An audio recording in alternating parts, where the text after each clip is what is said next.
It is a huge pleasure. I've got a living legend right here, Bonnie Raitt. Thank you. Do you mind the term legend? No, I'm proud of it. I mean, it's hard to believe sometimes, but I just got back to the releasing the album week. We've got our new website up and the singles on radio, so I got to get used to doing this kind of thing and hearing myself referred to in the third person kind of. It's been a while, 7 years.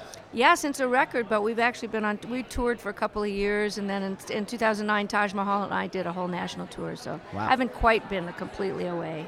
But was that a conscious decision that I'm just touring right now, I'm not feeling inspired to write new material? Or Well, I don't write that much anyway, but I had just finished making a record, and that takes a while, and then 2 years of touring, you need a break afterwards. And yeah. And then I had some family illness that made me want to spend some time with my brother, and he passed away. And then Taj and I did that tour that had been booked for a while, and we had a blast. It was a really good distraction. But then I took most of 2010 at home. Yeah.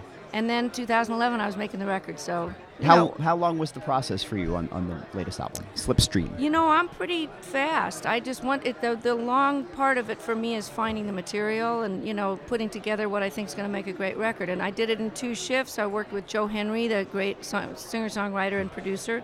We did 1 batch of songs with him, and 4 of those are on Slipstream.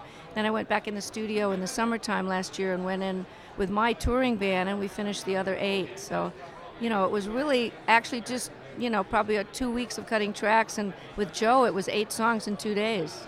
So it's fast. And now I read that you're going to release some of the other Joe Henry stuff maybe down the line. Yeah. But the overdubs and tweaking it and mixing it takes a little time. That's the dark night of the soul. Is that the part that takes the longest, you think, for you? Well, it's just my engineer and I, and Joe on the phone for his tracks, and we're it's something after 19 records. I'm kind of used to it. It's kind of fun to do. We had lots of dogs around this time and did it at somebody's home, so it's fun to. Anytime you've had a break, it's always fun to go back. I interviewed Patty Griffin once, and she said that she wrote her first love song, and it was actually about her dog. And it's like after having been kicking around for a number of years, you write songs about your animals. Do they inspire you at all? I haven't done that yet, but I've heard some classic ones. My old bass player Freebo has a whole album dedicated to dogs. Oh, that's hilarious. It's great.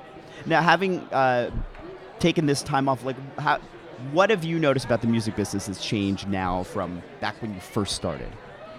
Wow, that's another century. Did I just and that's lob 40 years a giant? Ago. No, it's just because it's changed so much. There's different eras. The 70s were really different than the 80s changed, and big corporations came in and took over kind of. And the 90s really were, for me, a really good decade, as you know, because the Grammys I don't think anybody expected me to win 9 Album of Grammys. the Year and, 4 Grammys in one night. So that really changed my profile in terms of what kind of gigs I could play and how I could pay my band, and influence for my political work. And so the 90s were a great time for a lot of different music to come in, especially in the alternative and Americana formats. I think roots music really got another shot with college radio, and so I think this time we're living in right now, this decade, is the most exciting for me in terms of people being able to put out CDs so cheaply, and on their. I mean, I have my own label now, but a lot of people that are starting out, they can do a whole album in their room with Pro Tools, So, you have the question of people paying when someone is making their living doing this. You got to figure out a way to get people paid for their songwriting and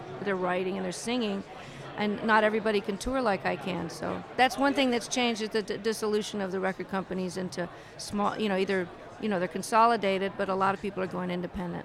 So Bonnie's got to pay her band. Go buy Slipstream. It's out now. We'll be on tour. We're doing 70 dates starting in May, and rehearsals start next week. So really can't wait to get out on the road again. I've had a good long break, and I wanted to wait till I was ready to come back. And I'm not only am I ready, I feel like it's like one of those bulls in the corral where you're just in the stall where they're kicking to get out. Yeah, well, I'm ready to go. All right. Well, we're looking forward to seeing you. Thank you so much, Thank Bonnie you, Raitt. Jason. Thank you very much.